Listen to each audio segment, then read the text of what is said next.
शहर के आखिरी छोर पर एक मिल हुआ करती थी। वैसे तो वो राइस मिल थी जिसमें तरह तरह के चावल को अलग किया जाता था, पर कुछ दिनों से उस मिल में अलग अलग तरह की गतिविधियां हो रही थी। भाई मैं तो अब इस मिल को छोड़कर जा रहा हूँ। मुझे दूसरी जगह एक अच्छा काम मिल गया है। वैसे भी यहाँ पर अब सिर्फ बुरा ही बुरा हो रहा है। हाँ, तुम सही बोल रहे हो।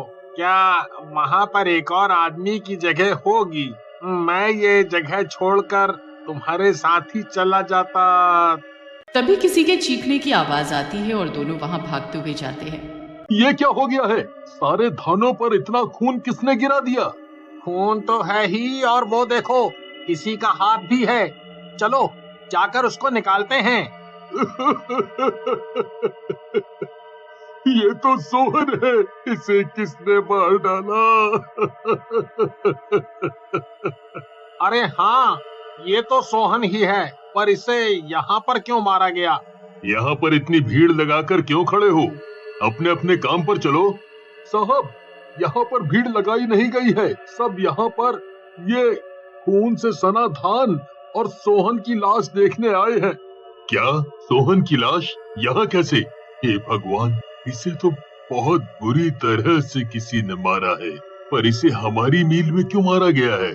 शायद दुश्मनी आपकी मील से होगी, लेकिन फंस गया सोहन, बस इसीलिए मार दिया होगा। वो कहते हैं ना कि गेहूं के साथ घुन भी पिसता है, शायद वो घुन सोहन था।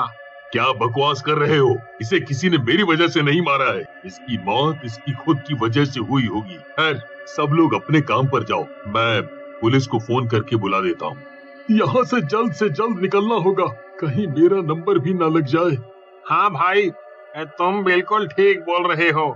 यहाँ पर बहुत खतरा हो गया है। मुझे तो लगता है ये किसी इंसान का काम ही नहीं है। हो सकता है ये किसी आत्मा का काम है। मैंने तो इस मील के बारे में बहुत सारी बातें सुनी हैं, जिसकी वजह से ये चालू ही नहीं हो रही थी, लेकिन साहब ने पैसे देकर इस मिल को खरीद लिया। पर ये सब अगर होता रहा तो उनको भी बहुत जल्द ये मिल बंद करनी होगी। तभी उसे आवाज आने लगती है। ये कैसी आवाज है? जाकर देखूं तो। अपने साथ कुछ लेकर जाना चाहिए, कहीं ये वही आदमी ना हो जो लोगों को मार रहा है। तभी वो लोग आवाज की तरफ जाते हैं। हे भगवान, ये कौन है? यहाँ पर ये मशीनें कैसे चालू हो गईं? तभी वो हवा में उड़ने लगता है। मुझे कोई नीचे उतारो। लग रहा है कि वो सही बोल रहा था। यहाँ पर किसी प्रेत आत्मा का ही साया है। मुझे माफ कर दो। मुझे नीचे उतारो, नीचे उतारो। अब तुम्हें कोई नहीं बचा सकता, तुम्हें मरना ही होगा। मेरी मील खाली नहीं चलती है, इसीलिए मैं तुम्हें इसमें डालकर तुम्हें अलग अलग कर दूंगा। पर तुम ऐसा क्यों कर रहे हो? मैंने किसी का कभी कुछ नहीं बिगाड़ा। मुझे जाने दो, मुझे जाने दो। लेकिन भूत उसे मिल में डाल देता है और उसकी चीखें चारों ओर फैल जाती है। सुबह इतनी बुरी तरीके से उसकी लाश पाकर साहब परेशान हो जाते हैं और मिल को बंद करने का फैसला करते हैं। पर मिल बंद होने से पहले ही एक और हादसा हुआ। चलो, सब चले गए हैं तो अब ये सारी मशीन बंद करके मुझे भी यहाँ से जाना चाहिए। इतनी मेहनत से मैंने ये मील ली थी, पर कोई बात नहीं, कुछ अगर अच्छा होना होगा तो हो ही जाएगा। चलो अब निकलता हूँ। जैसे ही वो पलटता है, मशीन फिर से चालू हो जाती है। अरे ये मशीनें फिर से कैसे चालू हो गई? कौन है वहाँ? मैं हूँ इस मिल का असली मालिक। तुम्हारी हिम्मत कैसी हुई इस मिल को बंद करने की? अब तुम्हें इसकी सजा भुगतनी पड़ेगी। ये मिल कभी भी बंद नहीं हो सकती। जो भी इसे बंद करने की कोशिश करेगा वो नहीं बचेगा। क्या मतलब है तुम्हारा कि तुम्हारी मील? इससे पहले तो यहाँ का मालिक कोई और था जिससे मैंने ये ली थी, और वो अभी तक जिंदा है। इसका मतलब ये मील तुम्हारी नहीं हुई। मैं यहाँ पर कई सालों से काम करता था, इसीलिए ये मेरी है। इसको शुरू करना और बंद करना मेरा काम हुआ करता था। मैंने यहाँ पर 50 साल से भी ऊपर काम किया है, पर एक बार मील घाटे में चली गई और उसके मालिक ने इसे बंद कर दिया, जिसकी वजह से मुझे भूखा मरना पड़ा। तब से ही मैं यहीं रहकर इस मील को चलाता रहा, लेकिन अब तुमने फिर से इस मील को बंद किया है तो अब तुम्हें मरना होगा, ताकि मैं अपनी मर्जी से इस मील को चलाता रहूं।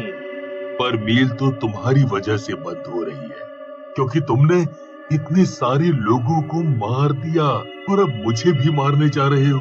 इसका मतलब ये मील कभी भी चालू नहीं होगी, क्योंकि अभी इसे कोई नहीं खरीदेगा तुम्हारे डर से। अगर मैं किसी को ना मारूं तो तुम ये मील वापस खोल दोगे? पर उसका भी क्या फायदा?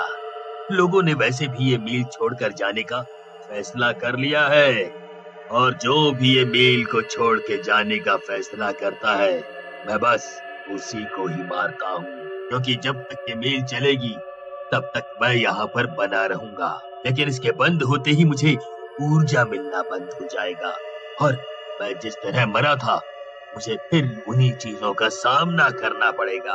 मैं भूत हूँ और मैं लोगों को यहाँ पर मजबूर करता हूँ और उन्हें मारकर ये मील हमेशा जला सकता हूँ।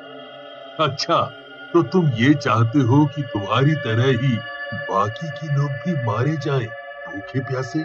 तुम्हें पता है कि ये मील सिर्फ एक ही है जो बहुत सारे लोगों को रोजगार दे, लेकिन तुम्हारी वजह से बहुत सारे लोगों को रोजगार नहीं मिलेगा। वो और उनका परिवार इसी तरह खत्म होगा जिस तरह तुम खत्म हुए थे, भूख के मारे, जिसमें परिवार के छोटे से बड़े सदस्य होंगे। और सब तो इस मील में भूत बनकर नहीं रह सकते ना? ये मैंने क्या किया? अपने क्रोध में मैंने कितने लोगों की जान ले ली। इस मील की ऊर्जा पाने के लालच में मैंने कितने लोगों को मार दिया, क्योंकि मैं खुद इसी वजह से मरा था। उस मालिक ने घाटा होने पर मील बंद कर दी थी, और बेरोजगार होने की वजह से मैं भुखमरी से मर गया, और मैंने फिर भी वही काम किया जिससे लोग बेरोजगार हो रहे हैं। शायद वो भी भूख के मारे मर जाएं। भूत का शरीर परिवर्तन होने लगता है। ये सब देखकर साहब उसे और मनाने लगते हैं। मैं तो तुमसे यही कहूंगा कि तुम अभी भी लोगों को मारना छोड़ दो और एक अच्छी आत्मा के रूप में सबके सामने आओ, तथा उन लोगों को नुकसान पहुंचाओ जो लोगों को बेरोजगार करना चाहते हैं, या उन्हें खुशी मिलती है जब लोग भूखे मरते हैं। मुझे लगता था कि मैं जो कर रहा हूँ वही ठीक है। मेरे ऐसा करने से ये मील हमेशा मेरी ही रहेगी और मैं अपनी मुक्ति एक ना एक दिन पा लूंगा। लेकिन अगर मैं ये बेकार काम कर रहा हूँ तो मुझे तो कभी मुक्ति नहीं मिलेगी। तुमने तो मेरी आंखें खोल दी। अब मुझे सिर्फ लोगों की मदद कर अपनी मुक्ति के बारे में सोचना चाहिए। तुम किस तरह के पागल इंसान हो? एक भूत की बातों में आ गए। मुझे किसी तरह की मुक्ति नहीं चाहिए, मुझे बस मेरी ऊर्जा चाहिए। भूत हवा में उछलकर साहब को भी उस मशीन में डाल देता है और चारों तरफ चीखें फैल जाती हैं। ये सब होते हुए कुछ काम करने वाले लोग देख लेते हैं और सबको पता चल जाता है कि ये भूतिया मिल है। ऊर्जा के लिए ऐसे ही लोगों को मारता रहूंगा। अब कोई मुझसे नहीं बच सकता। ये मेरा इलाका है, यहाँ पर मैं जो चाहे वो कर सकता हूँ। तभी अचानक वो भूत जलने लगता है और खत्म होने लगता है। ये क्या हो रहा है? ये किसने किया? वो क्या सोचते हैं कि वो ऐसा करने से मुझे खत्म कर पाएंगे? पर मुझ पर ये असर क्यों हो रहा है? तुम पर असर इसलिए हो रहा है क्योंकि हमें पता है कि जब तुम मरे थे तो तुम्हारी लाश को यहीं दफनाया गया था। इसीलिए हमने तुम्हारी लाश को निकालकर आग लगा दी, ताकि तुम्हारे पास कोई जरिया ना बचे वापस आने का। जैसे ही लाश जलकर राख बनती है, भूत भी जलकर धुआं हो जाता है। और अगले दिन रोहन बाकी कारीगरों के साथ मिलकर अपने पिताजी की आत्मा की शांति के लिए पूजा करता है और वो मिल फिर से पहले की तरह चलने लगती है।